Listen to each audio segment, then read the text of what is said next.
திமுகல என்னெல்லாம் குறைலாம் இருக்கு நீங்க அதெல்லாம் மாத்திக்கணும்? நிறைய குறை இருக்குண்ணே. ம். நிறைய குறை சொல்லிட்டே போலாம். அது நிறையா இல்ல ஒரு 3 பாயிண்ட் சொல்லுங்களேன், மக்கள் புரியுற மாதிரி. மக்கள் வந்து இது வந்து நல்லாட்சி இல்ல. நல்லாச்சு இல்ல வந்ததுனால யாருக்கு இங்க ஓட்டு பார்த்தனாக்கா மிகப்பெரிய பாதிப்பா இருக்கும்?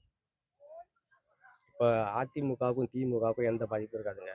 அவங்களாம் வந்துட்டு ஓட்டு ஒரே கட்சி தான் போடணும், நம்ம கட்சி இது சீமானனுக்கு பாதிப்பு வரும்னு சொல்றாங்களே, என்ன எந்த அளவுக்கு உண்மை? இருக்கலாம். ஏன்னா போன எலெக்ஷன்லாம் வந்துட்டு அந்த ரசிகரும் போட்டிருப்பாங்க.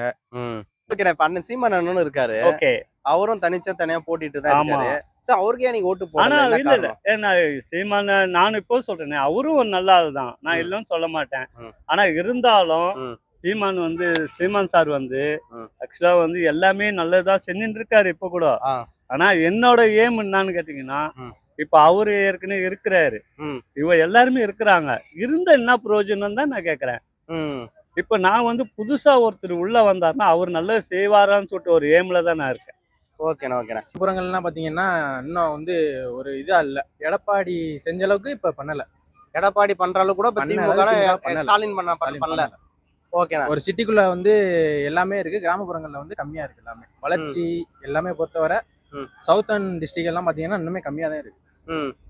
ஓகேண்ணா. விஜய் ரசிகரும் போட்டிருப்பாங்க, அதிமுக திமுக பிடிக்காதவங்களும் போட்டிருப்பாங்க. இப்போ அதுல கொஞ்சம் சீமானனுக்கு கொஞ்சம் இழப்பு. ஓகே, சீமானன் பற்றி உங்க கருத்து என்னன்னா? ஏன்னா இன்னைக்கு ஒரு வார்த்தை பேசுற, நாளைக்கு ஒரு வார்த்தை பேசுறாரு, ஸ்டெடியா ஒரு இடத்துல இல்லைன்றாங்க இல்லையா? சோ மக்களா வருவோம்னா நீங்க என்ன சொல்ல விரும்புறீங்க? அவர் வந்துட்டு ஒரு கற்பனையில இருக்காரு அண்ணன். புரியுதுங்களா? இப்போ நம்ம எப்படி சொல்றோம்னா, நம்ம ஒரு வேலைக்கு போறோம்னு வச்சுக்கேன், ஒரு மாசம் 2 மாசம் 3 மாசம் 5 வருஷம் 6 வருஷம் அப்படியே வேலை செய்யறேன். என்னடா இவ்வளவு கஷ்டப்பட்டு கிடக்குறேன், ஒரு 10 லட்சம் ஒரு 20 லட்சம் இருந்தா நம்ம ஊராட போய் கிராமத்திலேயே போய் செட்டில் ஆயிடலாமே, அந்த மாதிரி ஒரு கனவு இருக்கு நம்மளுக்கு.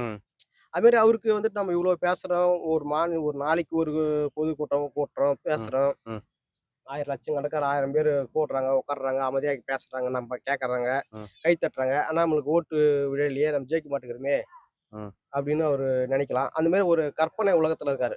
பேசுறதெல்லாம் எல்லாருக்கும் பிடிக்கும், ஆனா ஓட்ட கனெக்ட் ஆகாது. அதுக்கு வேலை செய்யணும், தொண்டர் வேலை செய்யணும்.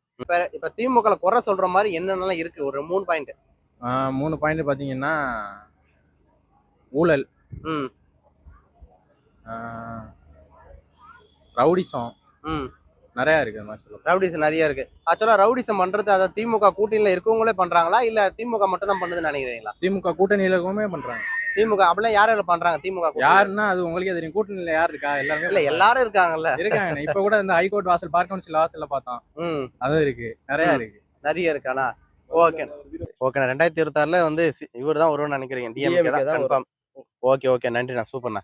2026ல யார்? விஜய் தலைவர் தான் வருவார். விஜய் தலைவர் தான் வருவார். ஓகே, அவங்க தொண்டர்கள் என்ன சொல்ல விரும்புறீங்க? யாரு? விஜய் தொண்டர்கள் எல்லாம் செய்வாங்க. அதெல்லாம் செய்வாங்க. ஓகே, சூப்பர்ண்ணா.